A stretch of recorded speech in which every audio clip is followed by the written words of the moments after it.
Hey guys, Dr. Ben here, F8 Well Centers. Let's talk today about PCOS. We're going to talk about insulin resistance, hormones, everything that happens when you go down this path of your blood sugar getting out of balance. So welcome. Love seeing everybody on here. Pop down below where you guys are watching from. We get people all over the country, all over the world watching these videos, commenting. And this is the best part about this process is that there's so many people, so many different experiences, and people get to ask questions and really engage and be supportive of each other. So I'm Dr. Ben Gallagher. I run the F8 Well Centers. We have multiple clinics around the United States. We work with patients remotely as well.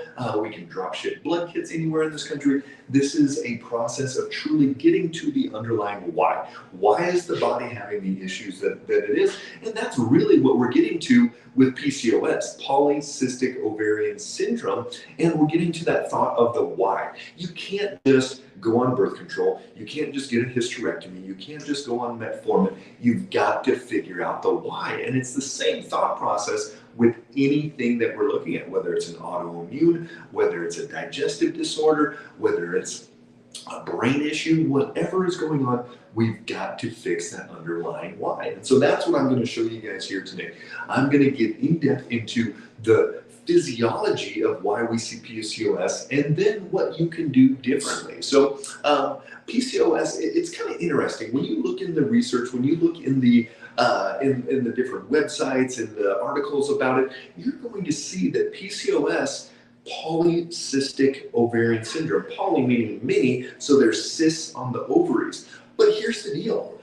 If you read most of this research, most of it is going to say that PCOS, you don't have to have cysts on your ovaries. You don't have to have those issues with your ovaries, but you can have chin hair, and your androgens, your DHEA, and your testosterone are going to be high, and you're going to have all of these other symptoms, but not so. Here's what I'm getting at is that PCOS does not just have to be the cysts on the ovaries to be diagnosed for that, even though that's the name of it. So you may have PCOS type symptoms and not the polycystic ovarian syndrome part of it, but you are going to have the high androgens. So androgens are going to be our male hormones. So the two big ones with PCOS are going to be DHEA and testosterone are going to be the two big male hormones that you need to look at to see if your body is having issues with these androgens. So DHEA and testosterone, and why those are important is that DHEA actually converts into testosterone. So if this is high, that testosterone is going to be high as well. Why would the body do this? Well, one of the things that happens, and this is probably 95 to 99% of the people that have PCOS, the vast majority of these people have something called insulin resistance. And so insulin resistance is going to take place when the body does not respond to insulin.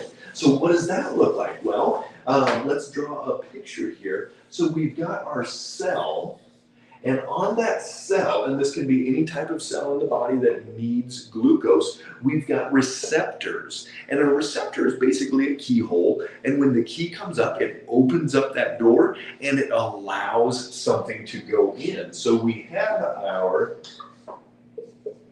insulin. Insulin is secreted from the pancreas. That's why type 1 diabetics, they have to inject insulin in because their autoimmune has attacked these own cells. So the pancreas is secreting the insulin. Insulin grabs a hold of glucose. So if you eat something, if you eat a sweet potato, if you eat a piece of bread, cereal, a sandwich, anything at all, and it converts into glucose, into sugar, then the body is going to secrete out insulin from the pancreas, and it's going to grab that sugar, go into the receptor, and then open up the door. So glucose goes into that, and then it's going to make energy.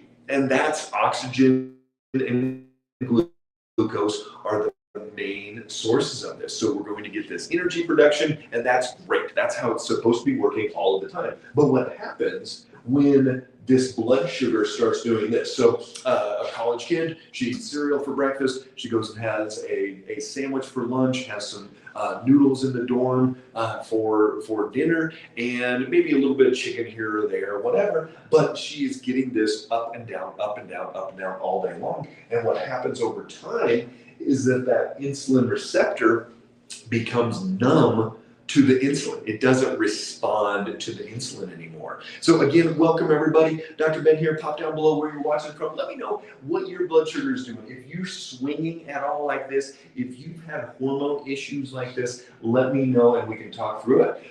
So that receptor becomes blocked, and it becomes to where the insulin will not engage with that cell. You can't get glucose in, so we make more and more and more insulin here, and we see this massive change. And that's the huge thing that we're seeing, is that then insulin goes up through the roof. Insulin is great. By itself, it's very, very necessary to be there, but in excess, it is going to lead to this inflammatory process. It's going to lead to a lot of other conditions, including this PCOS type pathway, because what happens when insulin is in excess throughout the body, it will tell the ovaries to produce more androgens, that DHEA and testosterone, and that is going to drive more of these male hormones. Hey, Stacy there in Ontario, good to see you. It will drive more of these male hormones in the body. So that's a huge part of what we're looking at, is that excess insulin ultimately has the body, stimulates the body to make more of these male hormones. And then you've got PCOS. But here's the deal. So a lot of women will be like, well, they told me I have PCOS, but I don't have any cysts on my ovaries. So you can get diagnosed with PCOS even if you don't have cysts on your ovaries. So it's not a great term. It should be more of like a insulin resistant based a hormone issue, whatever. They could come up with a better name, because really I've seen maybe 50-65% of the women that get diagnosed PCOS have polycystic ovarian syndrome, where the rest don't have cysts on the ovaries. So there's a high percentage of women that get diagnosed PCOS that don't have cysts on those ovaries. So we know that if there's excess insulin, it can drive more androgens, more of this testosterone into the body, and that's when women start getting hair growth. They can even get male pattern baldness. They can get dark creases and dark spots in their creases under their breast, places like that. And it's like this masculinization of the body. And so the common thing that medical doctors will prescribe, and tell me if any of you guys have had this, is metformin. And metformin, it's really a pretty gnarly drug.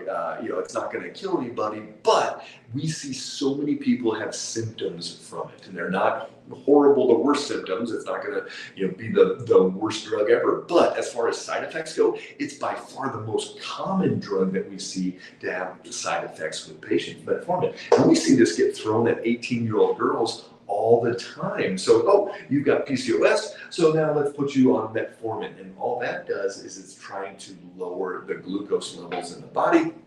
It's a diabetes drug, and yet we see 120-pound females get put on metformin, and that's not going to fix anything. It's not changing the state. So really, this is insulin resistance. That insulin is not triggering like it's supposed to. So what do we need to do to correct this? It's not get a hysterectomy. It's not go on birth control. It's not go on metformin. None of those are going to fix the problem. What will fix this is going to be when we've got our blood sugar, and I like it, my favorite is 85 to 110 all day long. And we want to keep that blood sugar nice and steady in that same consistent range all day long. But as soon as we start doing this, that is going to drive insulin resistance. So can it be this easy to reverse PCOS? Well, sure.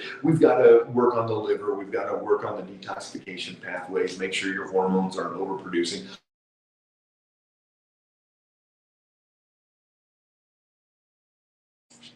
99% of insulin, of the PCOS is insulin resistant base. So how important is it going to be to stabilize our blood sugar? Absolutely. It's going to be this ground rule, 100%. Everybody that's got PCOS or PCOS symptoms has to get this stabilized as consistent as possible. And how do you do that? Well, I've got on a continuous glucose monitor, and this CGM is going to tell me all day, every day, what is my blood sugar.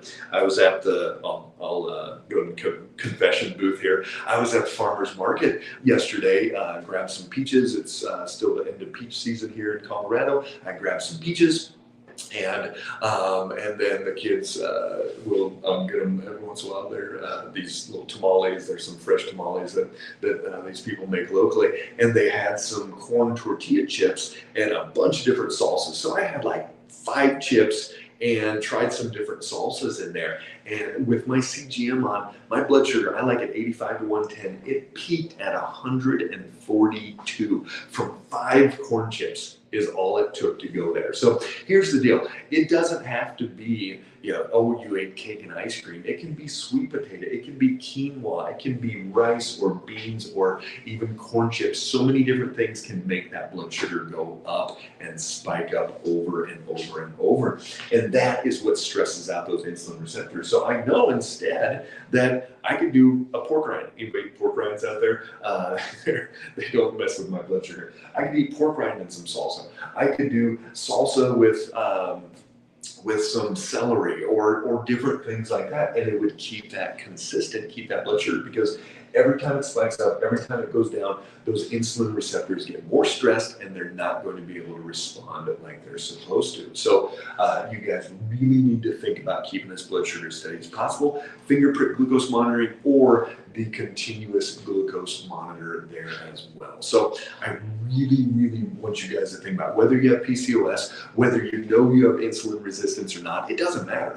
You just need to get your blood sugar as steady as possible, and that's when you're going to start seeing the miracles. That's when you're going to start seeing the changes. We could reverse or prevent over 90% of chronic health conditions in this country, actually in the world, I'm going to put it at, if we could stabilize that blood sugar every single day, just like this. And it's not a matter of could, if we would have the willpower, that we can get these, if they bought it, if the U.S. government bought them in bulk, we can get them for under $100 a month for people to be able to put it on their body and truly figure out what their blood sugar is doing. And if they did that, stabilized it, we would cut costs. We would cut the drug companies, the hospitals, the interventions, the surgeries, all these different things, dramatic. Literally, we would save $1 trillion in the first 12 months if everybody had a continuous glucose monitor. I'm going out and I'm going to say it. We would have that big of a difference. So PCOS, polycystic ovarian syndrome, doesn't have to have cysts on the ovaries. Kind of a weird thought, but it's that underlying androgen-based issue. And so doctors will prescribe metformin. They will say, oh, it's obesity caused. It's because you're overweight. But here's the deal. You're not overweight just for the heck of it. You're overweight because there's a reason, and that's usually because of your blood sugar issues and what you're eating. And so it's not the obesity that's causing the PCOS. It's the blood sugar imbalances that's causing the obesity alongside that. So being overweight, obese, whatever you want to look at, is the symptom of ill health. It's not the cause. So it's not the cause of PCOS. Being overweight is the symptom. So you need to get your blood sugar stabilized, your liver detoxifying, your gut in good health, all of these different things, and you will see miracles all the time. So you guys got this. Stabilize your blood sugar. Start detoxifying your body, make sure your hormones are in a good balanced place, and you can actually reverse PCOS. It's that amazing. All right, take care. We'll talk to you guys soon.